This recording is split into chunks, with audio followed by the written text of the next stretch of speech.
जय हिंद दोस्तों, वंदे मातरम। आर अश्विन ने कहा है कि भाई हिंदी जो है हमारी मातृभाषा नहीं है, वो सिर्फ एक ऑफिशियल लैंग्वेज मात्र है और कुछ भी नहीं। और जिस जगह पर आर अश्विन ने ये बात कही, उस जगह पर इस बात को करने का कोई औचित्य था ही नहीं। तो ऑब्वियस सी बात है, इस बात को लेकर अब काफी ज्यादा विवाद बढ़ चुका है। आर अश्विन जो कि अब एक्टिव क्रिकेटर नहीं है, तो ऐसे में जाहिर सी बात है उनको लेकर और भी कई सारी बातें हैं जो कि इस समय मार्केट में चल रही हैं।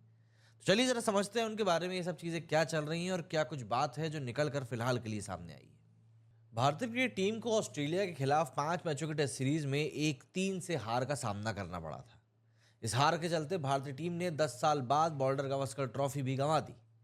ऑस्ट्रेलियाई दौरे के दौरान ही स्टार स्पिनर रविचंद्रन अश्विन ने भी इंटरनेशनल क्रिकेट को अलविदा कह दिया था। अश्विन के इस फैसले से फैंस काफी ज्यादा चौंक भी गए थे। अश्विन गाबा टेस्ट के बाद में ऑस्ट्रेलिया से इंडिया वापस आ चुके थे। अब कहानी में यहीं पर ट्विस्ट आ गया है। दरअसल अश्विन ने एक ऐसा बयान दिया है जिसके चलते बखेड़ा खड़ा हो चुका है।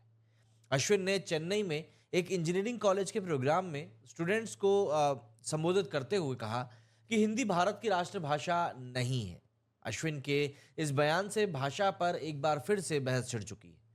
अश्विन ने अपने इसी संबोधन के दौरान छात्रों से पूछा कि क्या कोई हिंदी में सवाल पूछने में इंटरेस्ट रखता है, जिसे लेकर किसी ने भी इंटरेस्ट दिखाया नहीं। इसके बाद अश्विन ने कहा कि मैंने सोचा कि मुझे ये कहना चाहिए कि हिंदी हमारी राष्ट्रीय भाषा नहीं है, ये एक आधिकारिक मतलब कि ऑफिशियल लैंग्वेज है और कुछ भी नहीं। अश्विन के इस बयान से सोशल मीडिया पर बहस छिड़ गई। कुछ लोगों ने तर्क दिया कि अश्विन को ऐसे मुद्दों पर टिप्पणी करने से बचना चाहिए। तो वहीं एक यूजर ने कहा कि अश्विन को इस तरह की बात करनी ही नहीं चाहिए, मुझे ये पसंद नहीं है। मैं उनका काफ़ी बड़ा फ़ैन हूँ, आप जितना ज़्यादा भाषा सीखेंगे उतना अच्छा है। ये हमारे फ़ोन में किसी भाषा के अनुवाद में उपलब्ध होती है। हमको समस्या होती चीज़ों को समझने में, भाषा का मुद्दा लोगों पर छोड़ दें वो ज़्यादा बेहतर रहेगा। तो वहीं एक और यूज़र ने लिखा था कि अश्विन पहले ही इंटरव्यूज़ में कह चुके हैं कि जब आप तमिलनाडु से बाहर जाते हैं और हिंदी नहीं जानते, तो जीवन कितना ज़्यादा प्रॉब्लमैटिक हो जाता है। क्या हम इसे सीख नहीं सकते, जैसे भारत के अधिकांश लोग जानते हैं। अब इस बयान के ऊपर राजनीति भी तेज हो चुकी है। डीएमके ने आर अश्विन के बयान का सपोर्ट किया है। डीएमके नेता टीकेएस एलोगावन ने कहा है कि जब कई राज्य अलग अलग भाषाएं बोलते हैं तो हिंदी राज्यभाषा कैसे हो सकती है।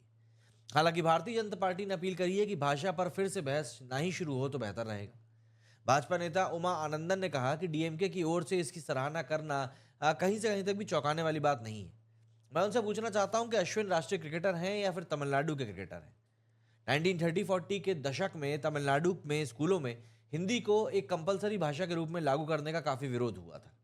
द्रविड़ आंदोलन का उद्देश्य तमिल को बढ़ावा देना और तमिल भाषियों के अधिकारों का दावा करना था। इस आंदोलन ने हिंदी भाषा के विरोध में केंद्रीय भूमिका निभाई थी।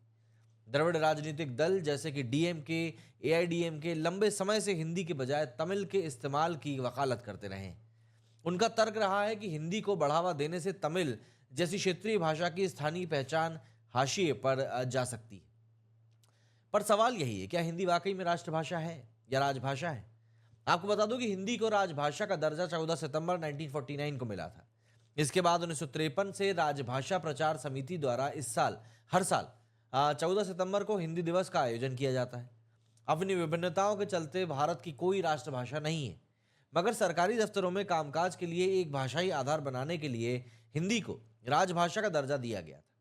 संविधान के भाग 17 में इसे संबंधित महत्वपूर्ण प्रावधान भी किए गए। भारत के संविधान के भाग 17 के अनुच्छेद 343 एक में कहा गया है कि राष्ट्र की राजभाषा हिंदी और लिपि देवनागरी रहेगी। अब देखिए, ऐसी चीज़ों के ऊपर जब ये लोग कोई टिप्पणी करते हैं तो ऑब्वियस सी बात है ये आप अपने कंफर्ट जोन से बाहर निकल कर बात कर रहे हो, और इसको लेकर जब फिर कंट्रोवर्सी होती है तब आपको फिर उसमें क्लैरिटी और अपनी बात रखनी चाहिए, वरना ये सिर्फ कहलाएगा कि भैया हम तो छू करके भाग गए। कमेंट करके आप लोग जरूर बताइएगा कि आपका अश्विन के बारे में क्या कुछ कहना है। मेरे इस वीडियो में फिलहाल इतना ही। जय हिंद, जय भारत।